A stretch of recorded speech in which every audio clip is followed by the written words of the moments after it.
Hi, this is Krista Cooper for my Educational Tech 101 class, and the subject I chose to teach about today is the classical era in ancient Greece.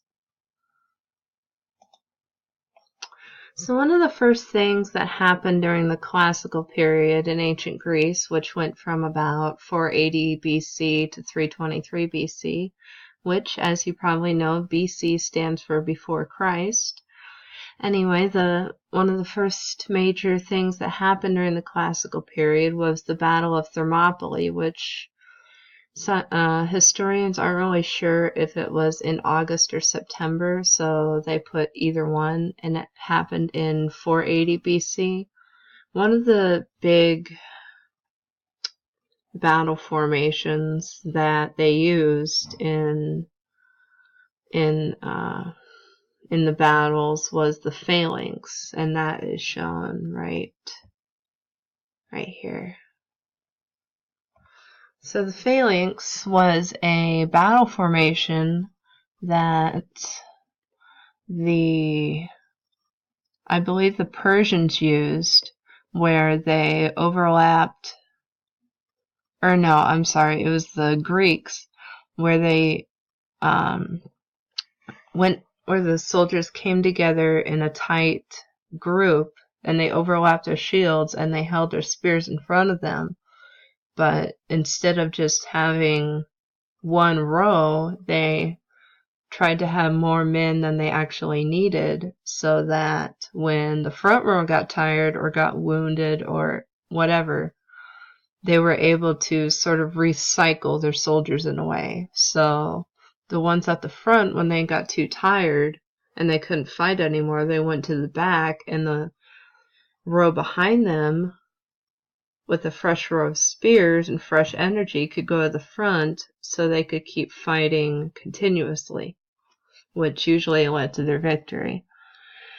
And Xerxes, the son of Darius, also known as Xerxes the First or Xerxes the Great, kind of like Alexander the Great, even though he wasn't really that great. But anyway, on the first day of the Battle of Thermopylae, I believe it lasted about 3 to 4 days, the Battle of Thermopylae. But on the first day of the Battle of Thermopylae, Xerxes ordered arrows to be shot at the Greeks, but since the Greek armor was bronze, it was stronger, therefore it could withstand more punctures, more weapons being shot at it, and since the arrows weren't as effective as swords, plus they were being shot from about 100 yards away. So as you can imagine, they lost some of their momentum, so it didn't really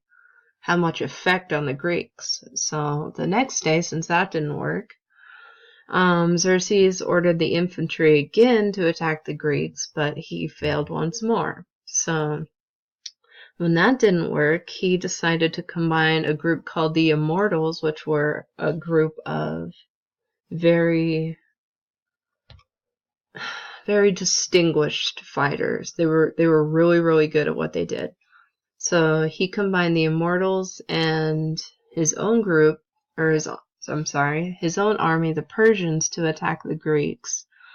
But instead of having them all go at once, at first he let the Immortals go in, and then when they kind of tired down the Greeks, then he sent the Persians in, and since the Greeks were already starting to fall back, then when the Persians came in, that was just like the straw that broke the camel's back, and they surrendered, which ended in the Persian victory.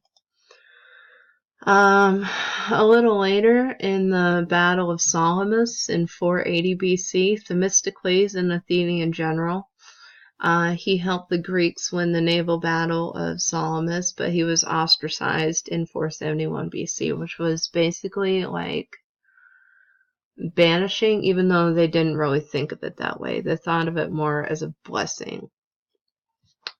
And in the naval battle, one of the biggest, I want to say weapons, but it wasn't really so much of a weapon as it was a transportation device, which increased their speed because they had 3 rows of oars and there was a man at each oar, which increased their speed, which led to more effective fighting. And the trireme is shown right here. And this right here, as you can see, is where the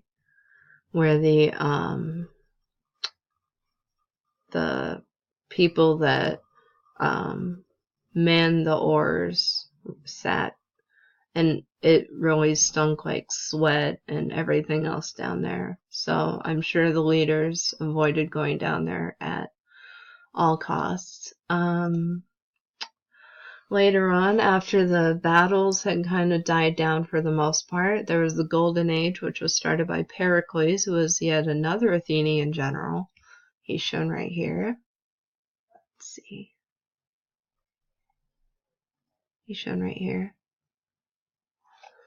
And the term Golden Age actually comes from Greek mythology. It's also known as the First Age. And in mythology, there were many Greek gods and goddesses, and one of those was Kronos. You might have heard of the so-called Big Three in regards to the Greek gods. Those were, I believe, Hades, Zeus, and Poseidon, the god of the sea, the god of the underworld, and the god of the sky, or the god of the gods. Kronos was their father, and in myth, Kronos ate his sons, but Hades, Poseidon, and Zeus were the ones that survived and defeated Kronos. But, like I said, in myth, it was thought that those living in the First Age were ruled by Kronos, which was really bad. And following the Golden Age was the Silver Age, the Bronze Age, the Heroic Age, and the Iron Age. The Golden Age tended to be more peaceful, so it was a nice break for everyone from all the battles and the wars and all the death and destruction. Shortly after the Golden Age, though, was the bubonic plague. The bubonic plague is also known as the Black Plague, and that was also during the Classical era.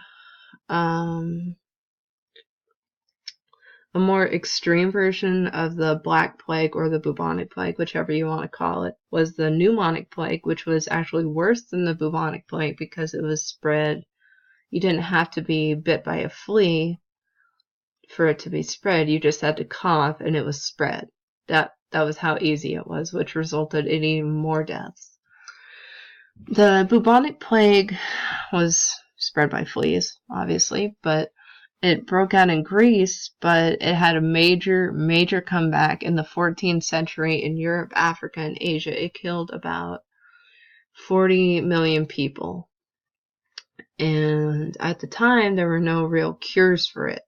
So that was why more people died. I believe there's a cure for it today, but not that many people are infected by it. I don't think. At least not as many as back then, so it's not as big of an issue today. But some of the symptoms were vomiting, fever, and either swollen lymph nodes or sweat glands, because that was kind of where the disease had its nest, was in the lymph nodes or the sweat glands. And like I said, the victims usually died because the disease was so contagious. And yeah, that's, aside from the nitty-gritty details, that was about it for the Classical era for the major points. I hope you enjoyed my presentation, and yeah, thanks.